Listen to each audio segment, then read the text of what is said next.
Coincidence is the only explanation for how four guys with cheating wives ended up in the same high-end bar in a suburb of Washington, D.C. in the same afternoon at the same time. Maybe some higher power was taking pity on them because they had lived primarily innocent lives and didn't deserve the shitty circumstances that they were mired in.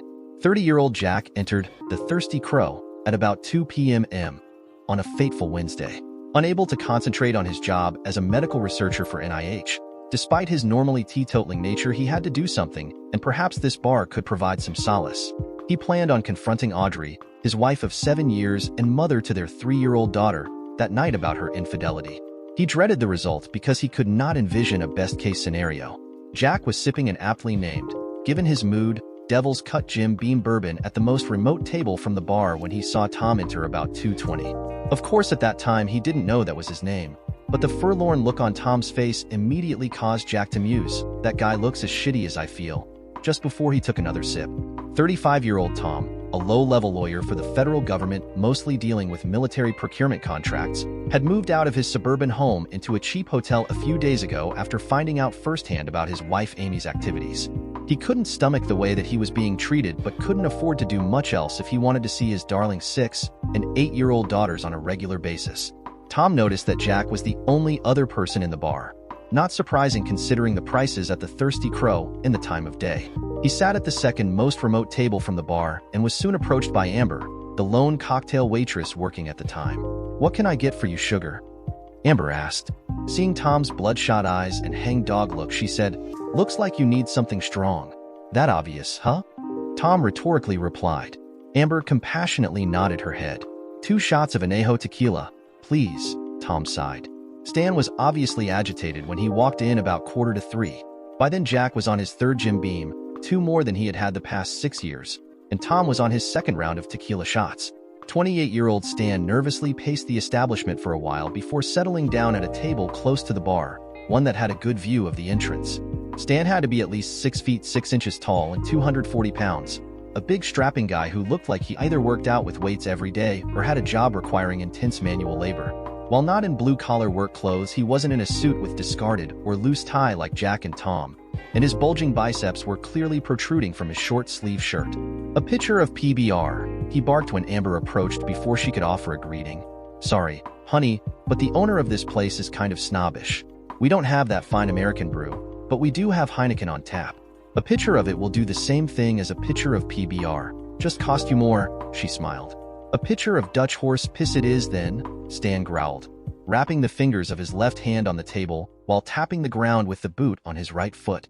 It was about 3 p.m. when Will, a short, portly, well-dressed man in his early 50s, entered. He exposed the $200,000 Zenith Christopher Columbus watch on his wrist by moving back the sleeve of his monogrammed silk shirt as he checked the time before sauntering up to the bar. He seemed to be as forlorn as Jack, Tom, and Stan were. Rather than waiting for the barkeep to mosey over to him, he lightly grabbed the passing Amber by the arm and said, "Your rarest Glenfiddich, please," loud enough to be heard by the only other 3 patrons, none of whom had the slightest idea what he was ordering. "Obviously a man who knows his scotch," she giggled. "That may cost you $200, Amber replied with a smile, and then laughed and said, "And don't forget the tip." "I wish my worry was money," Will sadly replied. While coincidence had brought the 4 cucks to the same location, nothing might have come of it had there not been a catalyst. That essential ingredient took the human form in the person of Amber. Amber was more sophisticated and older than your average cocktail waitress, but was as pleasant to look at as those 10 years her junior, and she was all the more attractive because of her indomitable, outgoing personality. After chatting up each of the 4 when she brought each round of drinks, as well as numerous times between rounds since the activity was so light this sunny Wednesday afternoon, she gleaned that each of her 4 customers had a common problem: wife trouble. None of them came right out and said that his wife was cheating, but having been around the block more than once, including having divorced a cheating husband, Amber surmised that that was the root cause. Why else would these 4 be in her bar on this fine day and time with the hang-dog looks that they exhibited? When it was Tom's turn to get yet one more tequila, Amber approached him with the drink but didn't put it on his table. "Say, Tom, have you ever heard the expression that misery loves company?" "I guess," he mumbled in response. "Well, I've never seen 2 guys as miserable as you and Jack over there," she said, pointing over toward Jack's table. "Except for maybe Stan and Will," she continued, nodding her head in the direction of the bar. "I'm putting this drink on Jack's table," If you want it, you need to go talk to him. Tom was about to protest. The last thing that he wanted was male companionship, but Amber was already halfway to Jack's table before anything came out of his mouth. When she placed Tom's tequila in front of Jack, he was surprised, but by that time, having known her for a good 90 minutes, he liked Amber and just shrugged his shoulders when she gave him the explanation for her actions. Tom reluctantly ambled over to Jack's table. They introduced each other and started up an awkward conversation. At first, it was just a little uncomfortable chit-chat, but Jack, being further along in his quest to kill brain cells and less used to drinking than Tom, broke the ice. Tom, when I first saw you walk in, I said to myself, Jack, that dude looks as shitty as you feel. Do you think that we have the same problem? 10 minutes later, it didn't take much doing for Amber to convince Will to join the now freely conversing duo. Tom and Jack warmly greeted Will. They asked him what the hell Glenfiddich was, took a good look at his watch, and soon were talking to him as freely as they were to each other. It was a little harder for Amber to get Stan to join the motley trio. His dress and drink didn't mesh with theirs. She offered him a picture on the house if he'd go over and at least say hi to them. Apparently that appealed to him because he was already sitting between Will and Tom when Amber brought him his complimentary pitcher of beer and a new frosted mug. By the time that it reached 4:45 p.m. and other customers started coming into the bar, all four of the new acquaintances were near drunk, if not sloshed. They had each opened up about the nature of their problems, a cheating wife, to the others, and now were at that point that occurs during many male conversations. One-upmanship? They had a friendly argument about whose situation was the worst, and who had the most dastardly solution to his, or the other's, problems. By then, for their own reasons, Will and Jack had to leave, and it was better for Stan if he did too. However, before they broke up, Will floated an idea. I think that we should each present our problem to a panel of objective strangers. Whoever is found to have the worst situation, the other three will help rectify it. Maybe not the best way to phrase it, but pretty good considering that he was drunk. What do you mean by rectify? Jack, a little more sober than Will and Tom, skeptically asked. I mean solve their problem. Look, the four of us have different abilities. Stan has brawn, Jack has guts and medical knowledge, Tom has legal ability and a typical devious lawyer's mind, and I have money. I'm willing to underwrite the entire experience so that we each get a fair hearing, and even if I don't win, I'm willing to bankroll whatever we come up with to rectify the winner's situation. Sensing skepticism, Will persevered. What have we got to lose, dudes? Can things get any more depressing for us than they are now? At least we'll have the satisfaction of knowing that we're doing something. He's right, Stan barked, smashing his big right paw on the table and almost cleaving it. I'm in, Tom said, snapping to a fully upright posture for the first time in days. What the hell do we have to lose? Jack chimed in. What's the plan, Will? Tom, give me your card. I'll be calling you by tomorrow to have you do a little contract writing for the four of us. Jack and Stan, I need your cell phone numbers too. I'll set up a meeting, shall we say 9 o'clock Saturday morning, at one of my offices to enter into a formal agreement and discuss details. By then, I'll have started work on getting a panel to evaluate our stories, Will excitedly uttered. What do we do until then? Jack asked. Maintain the status quo the best that you can. You know your wives better than I do. I'm not saying that you have to act happy, but don't do anything drastic either. Pretend that you're all Emmy-winning actors, Will replied. They all shook hands and got up to go, each reaching for his wallet. To show you good faith, and because I'm so excited about this, let me pick up your tabs, Will said as he motioned Amber over, and tip our darling little catalyst, he continued once she was in earshot. Will settled up and gave Amber a $400 tip, $100 per man. She also got a genuine hug from each member of the quartet. It's good to see you boys walk out of here with fire in your eyes. Or should I say stumble, she joked. Tom walked back to his shitty nearby hotel room while Jack and Stan took cabs home and Will was picked up by his limo. No one wanted a DUI to spoil their plans. The four co-conspirators met at one of Will's suburban offices, a new brick 3-story building with the name Bronson Commercial Realty emblazoned over the classy cut-glass entrance. Who's Bronson? Stan naively asked. Yours truly, William H. Bronson, Jr., Will replied with a smile. I'm kind of vain, but this is the only one of the dozen businesses that I own that I named after myself, he grinned.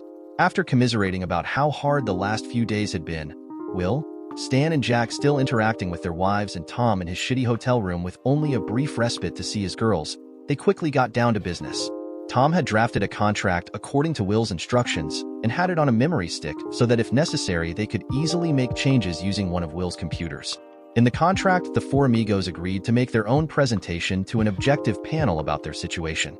The situation that the panel picked as worst would receive all of their efforts to rectify.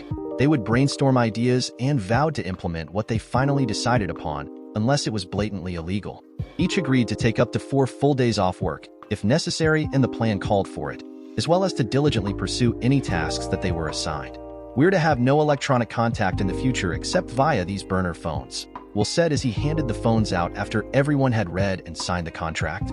"I've pre-programmed each of our burner phone numbers into each of these phones, and they are to only be used to call each other. There are $200 worth of prepaid minutes on each phone, which should easily last us." "What about the panel to jury, our presentations?" Tom asked. "I have a principal of a polling firm due here any minute to discuss that," Will replied. Seconds later, a bell rang. "Speak of the devil. I'll bet that's him now," Will chirped, hopping up from his chair and hustling to the front door. "Guys, I'd like you to meet Dr. Andrew Minton, a very respected pollster," Will said as he returned to the conference room, followed by a tall, distinguished-looking man with a gray beard and wire-rimmed bifocals. "Please call me Andy," Dr. Minton replied. After introductions and handshakes, Andy sat at the head of the table and asked, "So what can my little polling organization do for you gentlemen?" Tom gave a basic explanation of what they were looking for and their situations. As Andy stroked his beard with a contemplative look on his face, Jack asked, "What type of panel do you recommend, Andy?" "I think that a panel of about 20 adult males, no women, all within the age range of 25 to 50, should hear the presentations and then discuss them before taking a vote. If no one gets a majority on the first ballot, they would eliminate the last place presentation and vote again until a majority is reached. I would suggest mostly married male panelists, but with a few single and a few divorced guys," Andy replied. "I think that we'd like an explanation of why they voted like they did, and what the vote was too," Stan authoritatively said. The others shook their heads in agreement. "How soon can you arrange it, Andy?" Will asked. "Is Wednesday at 10 p.m. at my office okay? You will each have 25 minutes to make your presentation and answer questions. After lunch, the panel will meet, discuss, vote, do a write-up, and you should have your answer by 3 o'clock, for at the latest." Everyone was in agreement. Jack, Tom, and Stan left while Will discussed financial terms with Andy. On Wednesday, Andy informed them that the panel included 21 heterosexual men, 15 married, 4 divorced, 2 single. The youngest was 24, the oldest 47. Andy had the members of the quartet draw cards from a deck to see what order they would present in. Each presenter would be alone in the room with the 21 panel members, and Andy, while the other 3 watched through a one-way mirror in a viewing room. Each would have at least 15 minutes of uninterrupted time to tell his story, and then would answer questions for 10-15 minutes more. The order turned out to be the same as the order in which they had entered the Thirsty Crow. Jack, Tom, Stan, and finally Will. "No names," Andy reminded them. "Not yours, your wife's, or your kids if you have any. You are simply presenter #S1 of 4. Even though all panelists have signed confidentiality agreements, I'd rather keep identifying information to a minimum." They all nodded in agreement. "The last place that I want to be is here, laying my soul bare," Jack began his story. "But I'm at a loss for what to do and I need to do something. Thank you for listening. Hi, I'm presenter number 1. Jack then proceeded to tell about how he found out that Audrey, his wife of 7 years, had for a time period not pinned down, but likely since sometime after she recovered from the birth of their only child about 3 years ago, been regularly trolling for guys. Unless she had recently changed her MO, she apparently had been going to one of the many local college campuses looking for guys, and then hooking up with them for one afternoon stands, or in some instances 2 or 3 times.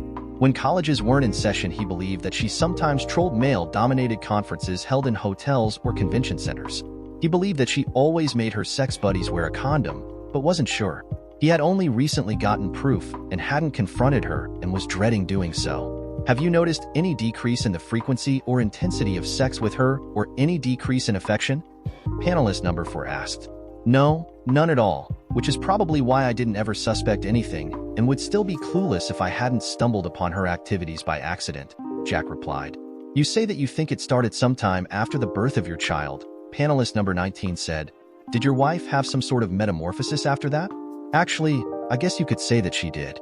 She has always had a high libido, but after our little girl was born for a few months her libido was depressed, I think primarily because she didn't like her own body. Then she started exercising intensely and taking yoga, and within a few more months was really proud of her body. At that time, she started getting more sexually aggressive, and until I found out about her cheating, we were having sex at least 5 times a week, sometimes twice a session. The sex wasn't just frequent but fantastic, Jack said before he started to lose it. He wiped his eyes, regained his composure, and said, "Sorry," to the panelists. How could she be so effective at picking up guys, especially younger ones? Panelist number 6 naively asked. She has a beautiful face. She's 5 feet 9 inches tall, 135 pounds, a D-cup chest, long blonde hair, and sleek thighs that would make the average heterosexual guy cry, Jack wistfully replied. Sorry, I asked. Number 6 genuinely blurted out. How frequently do you suspect she has engaged in dalliances? Panelist number 14 quizzed. Likely once every 2 weeks, Jack mumbled softly, and then had to repeat it more loudly when several panelists indicated that they hadn't heard him. What is your present situation? Panelist number 1 inquired. I know that she senses that something is wrong. While I have had sex with her twice since I found out it's not the same. I've told her that I don't feel well, but she knows that's not the problem. I was going to confront her the night that I met presenters 2 to 4, but we all decided to wait and help each other, Jack responded, wiping his eyes once more. She looks scared and seems to be walking on eggs around me while maintaining a facade of being upbeat. Thank you, presenter number 1, Andy said while looking at his watch. That's 27 minutes. Please send in number 2. Jack shuffled out of the panelists' chamber and returned to the observation room where Tom was already standing and ready to exit. They exchanged hugs, and then Tom marched into the jury room. I'm presenter number 2, Tom nervously began. Although he was an attorney, he didn't do trial work and was uncomfortable in front of an audience. However, his angst was overcome by his pain, anger, and resentment, so he persevered. Tom related how he had come home early from a business trip, classic situation, almost laughably cliche if it wasn't so tragic, to see a guy leaving his house around lunchtime. He hustled inside and ran up to the master bedroom. He heard his wife, Amy, chime, "Forget something, Jeremy, or do you want to make another sperm deposit?" My name's not Jeremy, Tom told the panelists, unsuccessfully trying to smile at his gallows humor. He explained about how when he saw Amy laying naked on their marital bed with her legs apart and a cream pie leaking from her pussy, his wife was only slightly flustered. In response to him yelling, "What the hell is this?" she calmly replied, "I'm sorry that you had to find out this way, Tom."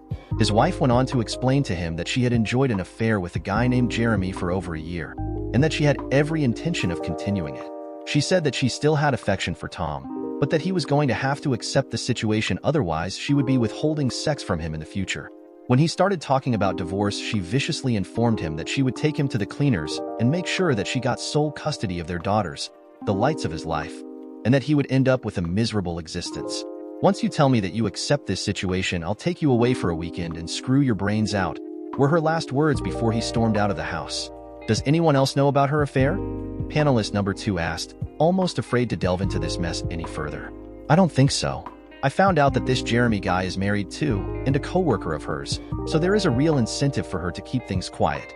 And since I found out, I've made subtle inquiries of her friends and family members, and I don't get any vibes that anyone else knows, Tom solemnly replied. What's your present situation? Andy asked. I left the house that day, called my girls that night, and haven't been back in the 10 days since except to get some clothes and other things one day when my wife was at work, and to see my girls for a few hours each of Saturday and Sunday. I took them to a park and the zoo to get away from the house, Tom responded. Have you had any discussions with your wife since you left?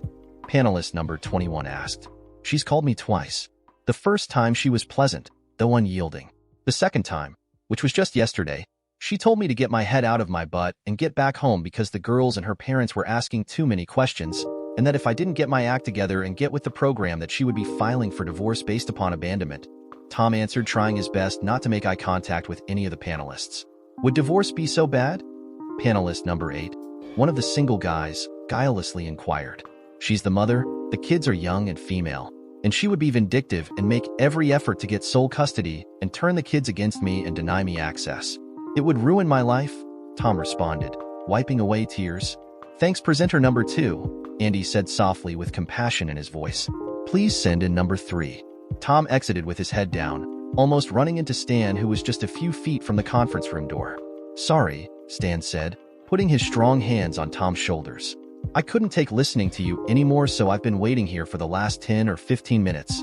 Tom nodded his head and returned to the viewing room while Stan barged into the panelists' room. Stan made quite an impression on the panelists with his dramatic entrance and NFL lineman size.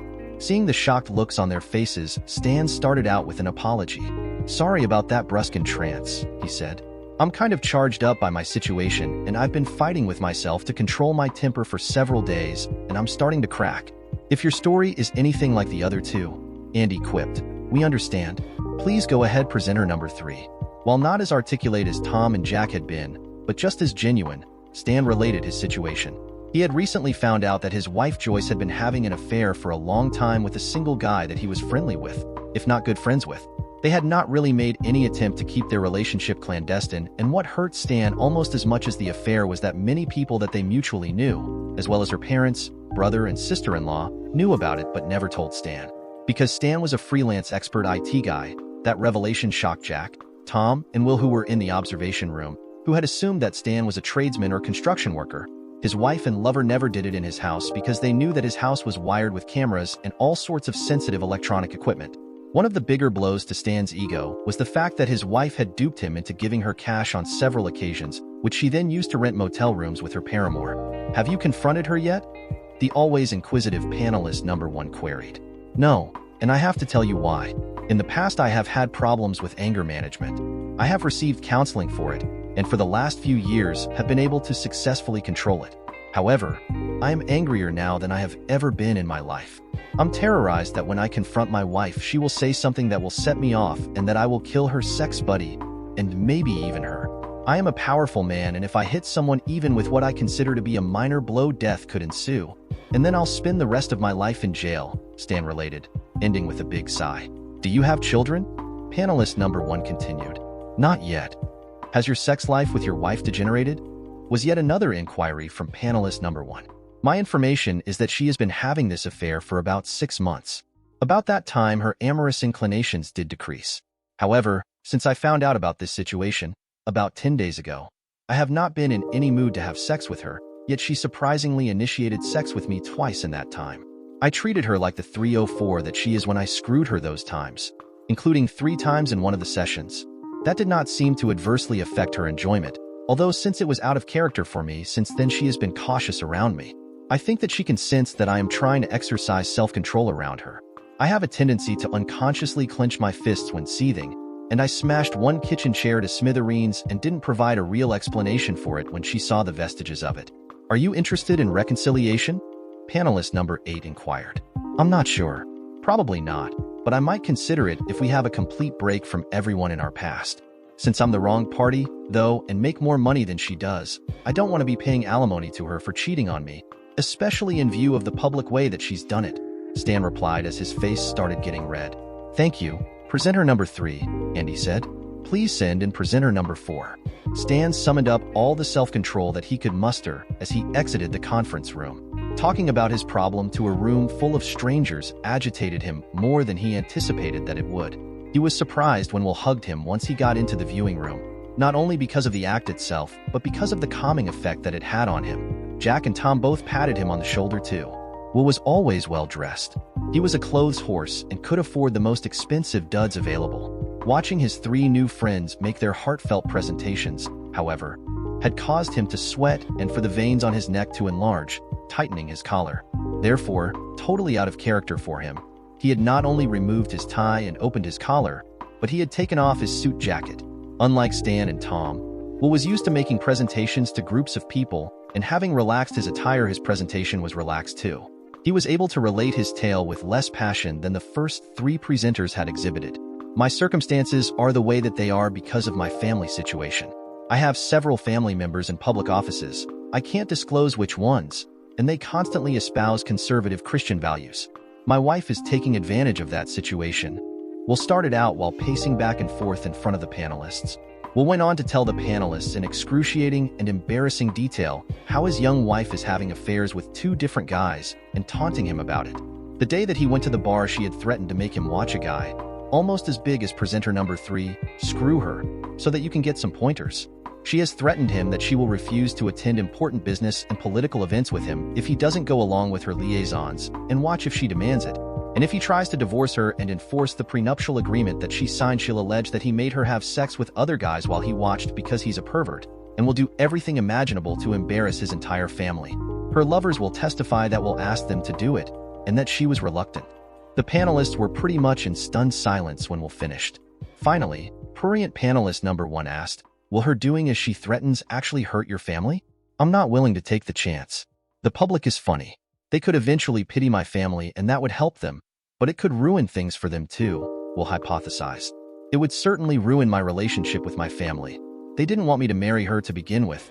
They thought that she was a gold digger and tramp, and unfortunately they were right.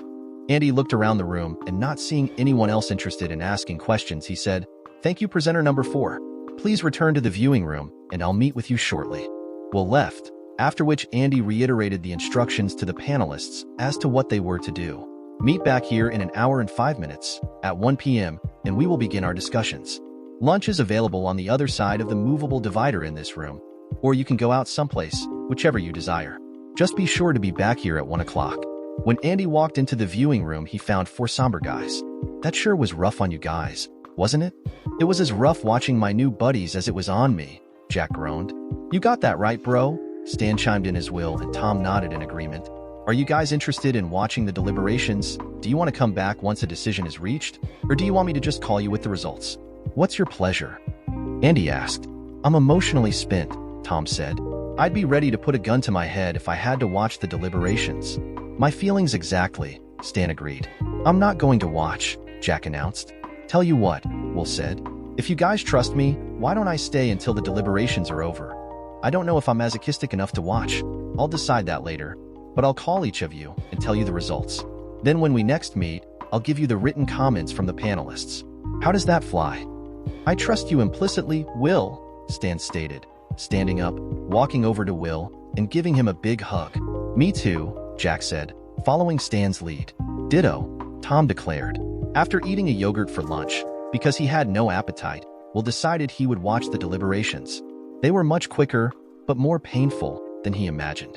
All of the panelists agreed that all 4 of the situations were really screwed up and unfair. They thought that Jack had the best opportunity to salvage his situation and that maybe Stan might find a way out too. However, they considered Tom and Will's circumstances to be hopeless, Tom's worse because of his kids. Some thought that Will's concerns were overblown and that he could easily jettison her. The panelists agreed that they were ready to vote after only about 50 minutes of discussion. They had a winner on the first ballot. Tom got 11 votes, Will 6, Stan 4, Jack none. They agreed that 3 of the panelists and Andy would write up the results and the other 18 panelists went home, all between somber and distressed. The write-up took another half hour, and then Andy delivered it to Will. Will called his 3 comrades, relayed the news to them, and made arrangements to meet Saturday morning to plan how to extricate Tom from his miserable situation. Will was true to his word too. He put the might of his wealth behind the plan, and the other 3 were resolved to do anything that they could. Will had a divorce attorney at Branson Commercial Realty's conference room to explain all the nuances of family law in their state. The 4 conspirators peppered the expert with questions for 2 straight hours with inquiries about custody, alimony, enforcing a prenup, violence, protective orders, possession, comparative rights, filming, private investigators. Everything having any possible relevance to their situations. When the divorce attorney left, Will ordered in lunch, and they started their discussions in earnest. Tom told them, after consideration of everything that had occurred, that he had no love or respect for Amy anymore. He considered divorce was inevitable. He just didn't want Amy to get sole custody of the kids. You've set your sights too low, Jack stated. I've got the germ of an idea on how you can get sole custody yourself, pay no alimony, and get child support from her. After brainstorming for an hour, all 4 were smiling. We just may be able to pull this off, Stan grinned. Hell yeah, Tom screamed, pumping his fist into the air. Tom called Amy, said that he was coming home the next morning, although he would be sleeping in the guest bedroom, and left. Jack, Will, and Stan talked for a while longer than each got to work on their assignments. We're not messing around, guys. This is war, Jack said as he shook both Will and Stan's hands when Jack and Stan left. Friday, 6 days after the 4 amigos had made their plan, and after about 20 hours of work each by Stan and Jack and 30 by Tom, as well as the expenditure of about $35,000 by Will and as his own time contribution, everything was in place. Amy was busy having a nooner with Jeremy in her marital bed when her 6- and 8-year-old daughters burst into the room. Mommy, when are we going to eek? The 8-year-old shrieked. Why is that man hurting you, Mommy? The 6-year-old screamed. Sweating and chagrined, Jeremy and Amy scrambled to get their clothes on as the 8-year-old ran out of the room yelping, and the 6-year-old was frozen in place on her knees crying hysterically. A partially clothed Amy was trying to comfort the 6-year-old while Jeremy got his butt out of there. As he scrambled to get out of the house, Tom and Amy's part-time nanny, the woman who had brought the kids home from school, was waiting. With the frantic 8-year-old hiding behind her skirt, she smacked him on the side of the head with a frying pan, knocking him into a mirror and cutting his head so that blood spurted all over the place. The nanny hit him twice more on his back before he stumbled out of the house, bruised and bleeding.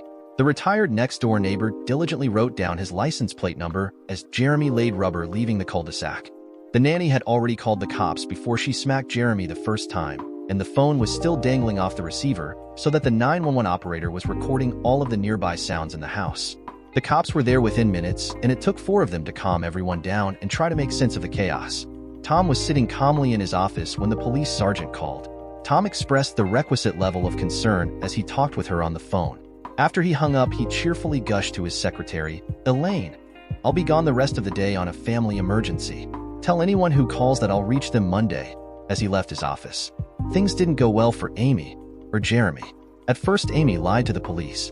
When Tom got home and played the video of the entire incident for the police sergeant and emailed it to her office at her request, Amy had some splaining to do. Jeremy had already been identified by his license plate and was being questioned by police at the local hospital emergency room. A CSI team collected blood samples from the floor and wall near the broken mirror and confiscated the sheets from the bed in the master bedroom. Amy was taken in for questioning and read her rights. Since lying to the police was against state law, including obstruction of justice, and she was also charged with child endangerment, she was held in jail over the weekend since there was no magistrate available to grant bail. After Amy's parents bailed her out on Monday, she was met by a process server at her front door and served with divorce papers and a temporary restraining order requiring that she stay clear of her children, husband, and house until a hearing could be held. A deputy accompanied her into the house to get some clothing, personal items, and her car keys. By the time that Wednesday rolled around, Amy's attitude had undergone a 360-degree change. She called Tom, who was happy to talk to her. "I don't know how you did it, but you got me, Tom. You win. What do you want?" "Why, Amy, honey, didn't you read the divorce papers? I want sole custody of the kids, child support, and you out of my life for good. I understand from Jeremy's wife that he'll soon be a free man, so the 2 of you should get together and have a nice shitty life," Tom replied, trying to sound as sarcastic as possible just before he hung up. Thursday, Will, Jack, and Stan met at Bronson Commercial Realty and conferenced Tom in by phone. Tom's daughters were having a hard time, and he was reluctant to leave them even with his parents, although his mom was staying with him to help out in getting them to school, etc. "Guys, I don't know how to thank you. I mean, you all treated it just like it was your problem and performed beautifully," Tom gushed. "Hey, that was the deal, dude," Jack replied with a big smile. "It was an honor to help. And don't forget that we have one more arrow in our quiver." Amy will shit a brick when the police inform her that the blood that they drew from her at the police station tested positive for HIV. All 4 laughed. "When are you going to tell her that the HIV test is a fake?" Jack asked Tom. "I'll never tell her it's a fake, but we'll be sure to somehow see that she's tested again. After I get sole custody of the kids. I don't want to ruin her life like she has tried to ruin mine," Tom chuckled. Those cameras and emails to the kids' school and the part-time nanny, and that pieced-together phone message, all ostensibly from Amy's phone, were priceless, Stan, and here I thought that you were just a big dumb jock," Tom continued to gush. "Glad to ruin your stereotype, fella," Stan chortled. "And to pay all those bucks, Will, wow," Tom said, his voice now starting to crack with emotion. "I'm a little distressed, though," Will replied, "on how easy it was for my associate to bribe someone at the police station to substitute the blood sample Jack got for us for Amy's. Well, even though that sucks, we must have done something right to get the bonus of the part-time nanny knocking the shit out of that a-hole Jeremy," Will chuckled. "Did you know that Grandma was so fierce? But she's getting a raise, plus I'm gonna make sure that I stay on her good side from now on." After the giddy quartet exchanged some more verbal backslaps, Tom got serious. "Listen, guys, I know that the deal was we would just handle the so-called winner's problem, but that's not fair. I think that we can handle all of them, one at a time. And we have to act now. We can't wait until my divorce is final. The badass attorney that Will got for me assures me that, given the circumstances, I'll get sole custody. Do you have a plan, Tom?" Will asked. "Yes, I do. It will take some physical pain on your part, Will, but it will end up with your wife in jail, one of her paramours disabled, and the other one willing to testify on your behalf. It does require Stan to do extra duty too. Are you up for it, big guy?" Tom replied.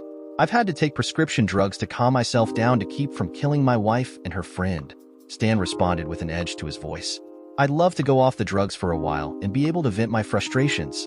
That is assuming that you have a plan for me next, Tom. That I do. Stan, my boy, that I do. Tom snickered. My mind has been working overtime for the last week, and I have plans for Jack too. Okay, then, Stan bellowed. Let's have it. At Bronson Commercial Realty, Saturday morning, 8 a.m., Tom related. Gotcha. The other three remarked in unison. Will's wife, Julie, at the age of 28, 24 years younger than he is, didn't realize that her Tuesday liaison with Frank, her number 2 lover, in her alleged marital bed, was being filmed, with audio. Stan had seen to it that the cameras from Tom's house, which were no longer needed, were providing proof positive. Julie had apparently long since concluded that Will was a total chicken and that she had him by the gonads and could do anything with impunity. The cameras got a good view of her contorted face as she screamed when Frank jettisoned into her.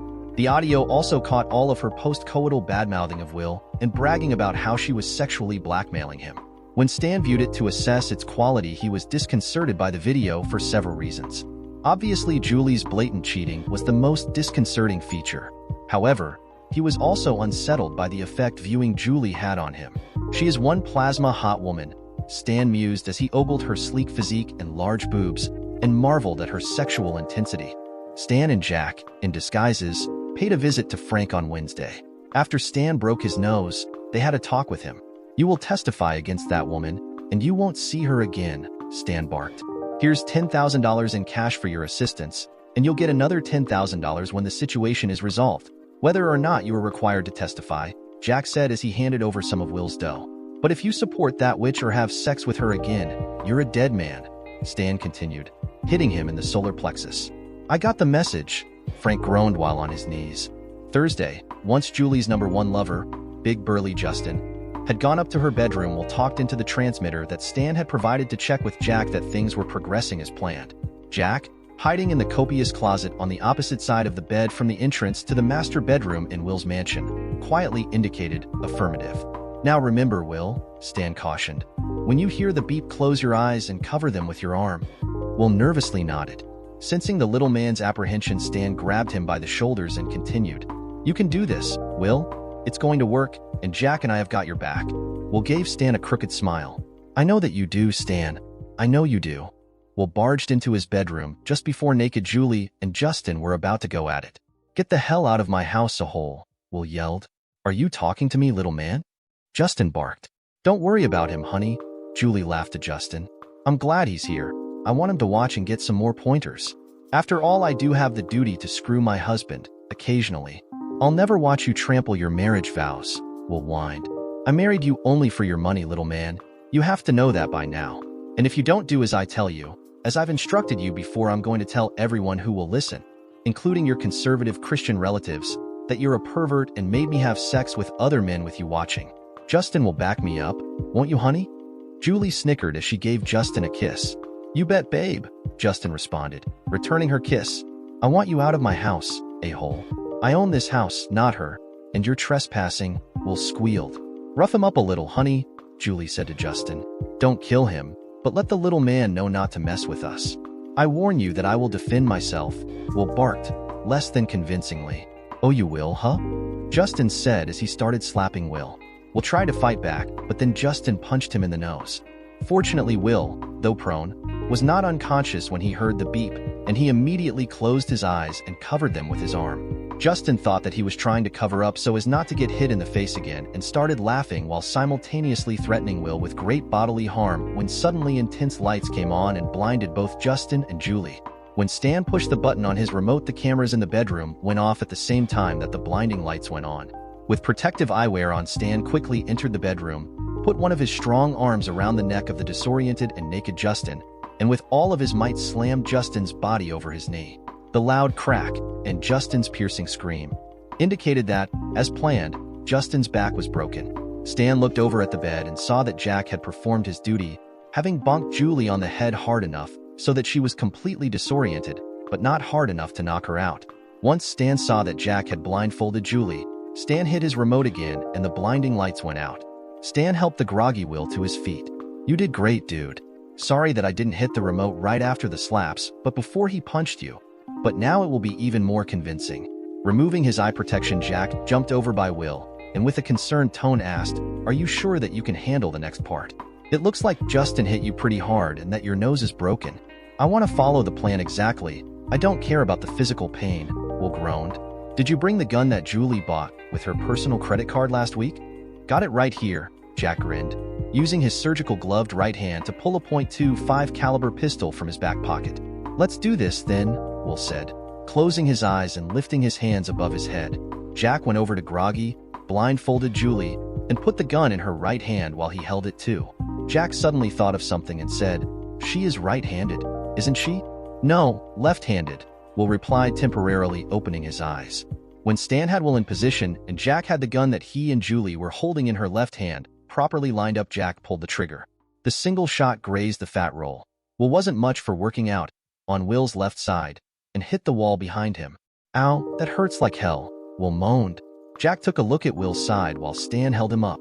"Looks like it was perfect. It will bleed and there will be blood on the bullet when they recover it from the wall, but there is no significant or permanent damage. It may even give you character when you strut around the pool in your Speedo," Jack chuckled. "Funny man," Will moaned.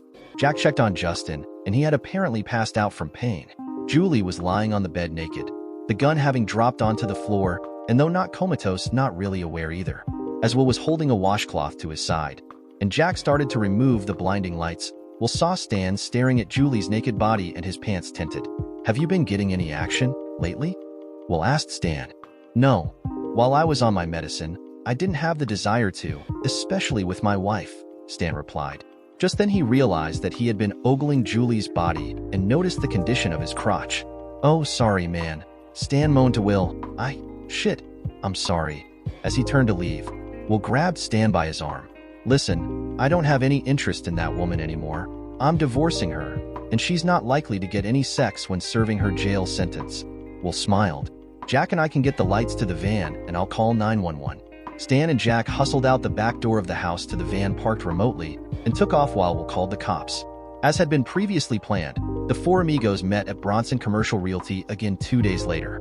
Will had a bandage over his broken nose and was favoring his left side, but was giddy with joy. "I guess that it worked out, huh?" Tom grinned. "Your plan was genius," Will laughed. "So, tell us what happened after Stan and I left," Jack eagerly demanded.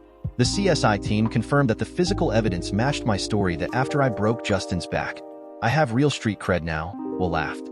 "That after I broke his back, Julie pulled the gun she had purchased a few days before and shot me. The GSR on her dominant hand confirmed it. They believe that she got the bump on her head when, despite being shot, I charged her and her head hit the headboard of the bed. Her blood and hair were just where Jack put them." "Did you show them the video?" Stan asked. "Sure, as hell did," Will smugly replied. "It supported my story completely, and I was able to convince them that Justin punching me into the wall knocked out the cameras. Justin is now in the hospital's criminal ward in a body cast, handcuffed to his bed. He's been charged with assault and criminal trespass and conspiracy to commit blackmail. Julie is in jail charged with attempted murder and conspiracy to commit blackmail, and has a $500,000 bond which for some reason no one has been anxious to post for her." After a good 15 minutes of further expressions of unmitigated joy, Tom got serious. "Okay, guys, back to the real world. Stan, I have a completely scorched earth plan for you. Are you game, or do you want to soft pedal things?" "I want the biggest shitstorm in the history of mankind," Stan bellowed, slamming his fist on the conference room tabletop, shaking almost the entire room. "Don't break my table, dude," Will laughed. "Sorry," Stan joked, "but I am through with my wife Debbie and everyone who knows about her affair. In the last few weeks, I've gotten many sly smiles and snickers behind my back, and I can't take it anymore. I will kill someone unless I get some really sweet revenge." Tom got a big, evil, shit-eating grin. "I think that what I have in mind might be too intense for you," he sneered. "Try me," Stan retorted. After Tom explained his plan, Will and Jack curled up their noses. "Oh, gross," they moaned in unison. "Even I can't successfully do what you want with the emails and texts without getting caught. But I know a guy who lives on the fringes of the law who could." "It will cost Will, though," Stan said. "Money is not an issue. My expenditures implementing our little plans are the best money that I've ever spent in my life. Also, One of the facilities that I am a silent partner in and needs to be remodeled anyway is a perfect place to host Tom's proposed event. Will gleefully replied, but then winced since too much activity hurt his side with the bullet wound. Dudes, I don't mind smearing male juice on women with a latex-gloved hand, but there is no way that I want to cause guys to climax by sticking my fingers up there, but in touching membrane bordering their prostates, Jack said, grimacing. I know some an out-of-town specialist who will take care of that, Will chimed in. Only money is necessary because I'm not sticking my fingers up anyone. Can you get enough nitrous oxide, though, Jack? No problem, Jack grinned. But it will have to be mixed with a little desflurane to do what we want. That also is no problem. A week later, Stan's wife Debbie, her brother, mother, father, and sister-in-law, as well as her sex buddy Trent, Trent's sister and brother-in-law, and Trent's mother and father, were enjoying drinks in an ornate, cozy little private lounge ostensibly to celebrate Trent's upcoming birthday. They didn't notice that the room that they were in had been sealed, or that suddenly Jack, in disguise and serving as the bartender, had left the room. When the nitrous oxide with desflurane had been flowing into the room for about 5 minutes, the guests started dropping, those who weighed the least first, and those who weighed more a little later. Once, by viewing the TV connected up to the closed-circuit camera, Stan was able to determine that all the partygoers were anesthetized. His little army, all wearing gas masks, entered the room. An out-of-town latex-gloved woman worked with each of Stan, Tom, and Jack. They allowed Will to take a pass since his nose was still bothering him and since his lounge was going to be destroyed. They stripped each of the guests. The expert milked each guy by sticking a finger up their prostate, and then placed the juice on one or more of the females and smeared some of the females' excretions on the appropriate guy. Debbie got it from both her father and brother, and they got her juice on their dicks. Her mother got from her brother, and her sister-in-law got from her father. Trent's mom and sister each got some of his. Trent's mom got some of her son-in-law's too, and Trent's sister got some from both Trent and her father, with corresponding juices spread on the appropriate people. Stan, Jack, and Tom brought in mattresses which covered much of the floor while the others neatly piled up the guests' clothes in a corner. And then all 6 of them proceeded to bash most of the glass in the lounge and bust holes in the wallboard and rip the artwork. They put wallboard dust and glass on the hands and bodies of all of the guests, including bruising some of the guys' knuckles. Stan strategically placed 2 crumbled printed-out emails at parts of the lounge where they would be sure to be found by authorities. The emails announced the 3rd annual family train party. Then Stan and Jack hooked up a powerful suction source to pull the nitrous oxide desflurane mixture out of the room, and the manager of the lounge who worked for Will called the cops to report vandalism and debauchery. After photographing each of the partygoers posed in proper positions, Stan, Jack, Tom, and the others took off, leaving the manager to meet with the cops with Will to back him up if necessary. Most of the effects of the anesthetics had worn off by the time that the cops were directed to the lounge, and the guests were trying to find their clothes and cover up. When the first CSI there found one of the crumpled-up party emails and showed it to the manager, he went berserk and demanded that the perverts be prosecuted not only for vandalism but for their debauchery. The juices on everyone was readily visible, so the CSIs took and cataloged swabs of all of the female genitalia and all of the male before they let them dress, and then carted all of the partygoers off to jail. Somehow, the TV stations and newspapers in the Washington area got hold of the story, and the photographs appeared all over the internet. The cops didn't believe that none of the partygoers had ever seen the emails and texts on their computers and phones about the family train party, all sent to and from Debbie's phone or computer. Nor did they believe that Debbie didn't really rent the lounge or the mattresses with her personal credit card. Even worse, the cops didn't buy their protestations that they didn't have sex with their relatives, notwithstanding the DNA tests of the secretions on them. To say that Debbie, Trent, and their relatives were mortified would be the understatement of the decade. The fact that all of them who had jobs lost them also didn't help their moods or financial situations, especially since they were all sued by the lounge for the damage that they did, which amounted to $25,000. All except Debbie, the stupid woman, plead guilty to vandalism and debauchery misdemeanors. They were fined $2,500 each, required to contribute to paying off the damage to the lounge, and were placed on probation for 2 years and had to register as sex offenders. Idiot Debbie put the state to the expense of a trial despite the fact that, as the ringleader, she could have gotten the same plea deal as the others, only with the addition of 90 days in jail and 3 years probation instead of 2. The jury didn't believe her, and since she was the one who apparently initiated the emails and texts, rented the lounge, and rented the mattresses, the prosecutor asked the jury to throw the book at her. She was fined $20,000 and sentenced to 2 years in jail and 4 years probation after that, and had to register as a sex offender. Stan never even bothered to see Debbie again. despite a dozen attempts by Debbie to contact him while she was in jail or out on bail before her sentence. Stan's divorce came in immediately after the trial, while she was incarcerated, and she got essentially none from the marital assets except what she was able to hawk to help pay her legal fees. Poor Trent. He had more coming for him. When he was leaving the unemployment office one rainy day, a large masked man mugged him and beat the shit out of him. He told the cops that it might be Stan. However, Will and 5 of his employees swore that Stan was working as an IT consultant at Bronson Commercial Realty at the time of the mugging. Shortly after Debbie and the other partygoers were arrested, the 4 amigos met at Bronson Commercial Realty again. Stan was so grateful for the efforts of the people who he now considered his best friends ever that he started crying. "Hey, pull it together, big boy," Will joked. "If you fall down sobbing, we won't be able to lift you back up to your feet." "That had to be the most disgusting event in history," Jack groaned, "but even more successful than we could have hoped for." The quartet didn't discuss the details of their successful endeavors helping Stan as much as they had the other two, mostly because of the repulsive details. Tom again initiated discussion of the next step. "Okay, now we have to help Jack," he demanded. "Now my plan." Jack interrupted him. "I have to stop you, Tom, and tell you what the present status is." "I am listening," Tom replied. "As you know, it's been more than a month since we first met, and I wasn't a good enough actor to suppress my feelings. Audrey started getting real nervous around me, especially since I was calling her and asking her where she was whenever I suspected that she might be trolling, or thinking of trolling. When I rejected sex with her for about the 5th time. With tears in her eyes, she asked, 'What's wrong, Jack?' I sarcastically responded, 'I don't know, Audrey. You're supposed to be smart, you figure it out.' Then I got up and went into the guest room. The next day, she told me that she was going to see a shrink to work on her problem and begged me not to divorce her. When I told her, 'You sure do need help, you crazy witch,' she burst out crying. The other 3 sat spellbound. I got a call later on that day that she had been admitted to a mental hospital. She's still there and needs therapy. If her problem turns out to be some sort of mental illness, I have to stick with her. I swore for better or for worse when we got married, and our daughter needs her. Our daughter has been a basket case ever since Audrey has been in the hospital the last week," Jack solemnly continued. After a long, grave pause, Tom stood up, walked over to Jack, and gave him a hug. "So what do you want us to do, Jack?" Tom asked. "Nothing, right now. Just your moral support until I meet with the doctors next week," Jack replied, tears starting to form in his eyes. "What's your insurance like?" Will asked. "I don't know how much it will cover, but we do miss her income since she is on unpaid leave right now," Jack mumbled. Will buzzed for his administrative assistant and told her to have the director of Bronson Commercial Realty write Jack a check for $50,000. "I can't accept that," Jack complained. "You need to accept it," Stan said, putting a big paw over Jack's hand.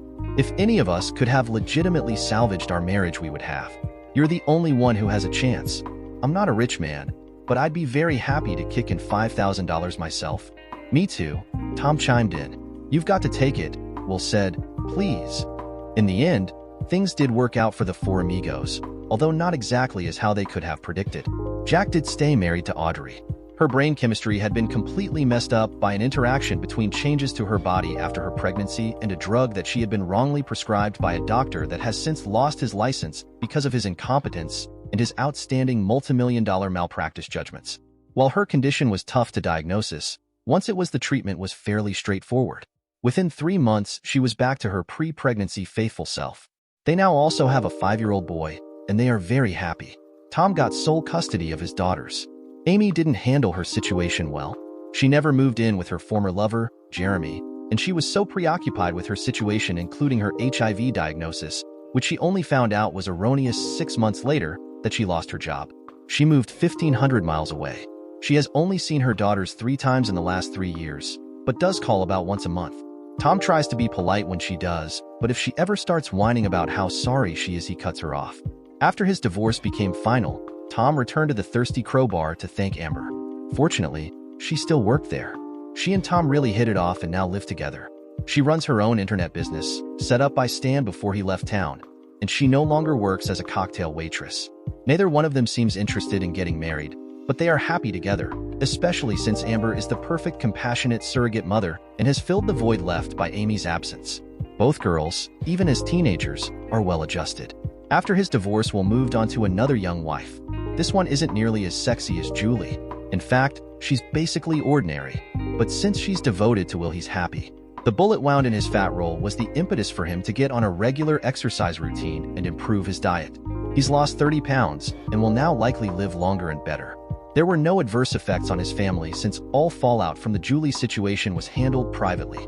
Stan couldn't stop thinking about how awesome screwing Julie would be, or about how plasma hot she is. He started visiting her in jail. Surprisingly, their personalities really clicked. When Stan tried to talk Will into dropping the charges against her, and to get the DN not to prosecute, Will told Stan that he was crazy. "I can tame that evil succubus," was Stan's reply. "I have more chemistry with her than any other woman I've ever met in my life." Working as an intermediary between Will, Julie, and the DA, without ever disclosing his relationship with Will, Stan was able to broker a deal whereby Julie pleaded guilty to several misdemeanors and was sentenced to time served and placed on probation for 10 years with some interesting conditions. The conditions included that she accepted only half of what she was entitled to under her prenup with Will in the divorce settlement, and that she agreed that if she ever publicly said anything derogatory about Will or his family, or if she got married and cheated on her new husband, her probation would immediately be revoked and she would serve all 10 years. Considering what he saved on the deal with Julie's prenup, Stan's financial help for all of the quartet's activities ended up costing him only a few $1,000s. Stan and Julie started living together 2 months after their divorces were final, and with the blessing of her probation officer, as long as she reported in by video conferencing, moved 2,000 miles away to start a new life together. To say that they are sexually compatible would be the understatement of the century. They have likely screwed more frequently and more passionately in the last 7 years than any other couple in their new state. Anytime that they argue, it turns into a sex session. Anytime that they have something to celebrate, it turns into a sex session. Anytime that they are bored, it turns into a sex session. Essentially, everything turns into a sex session. No, they are not married yet. All 4 guys cherish the coincidence that brought them together in the Thirsty Crow Bar. It changed their lives, for the better. Dear listeners, please share your thoughts in the comment section below, and don't forget to like, share, and subscribe.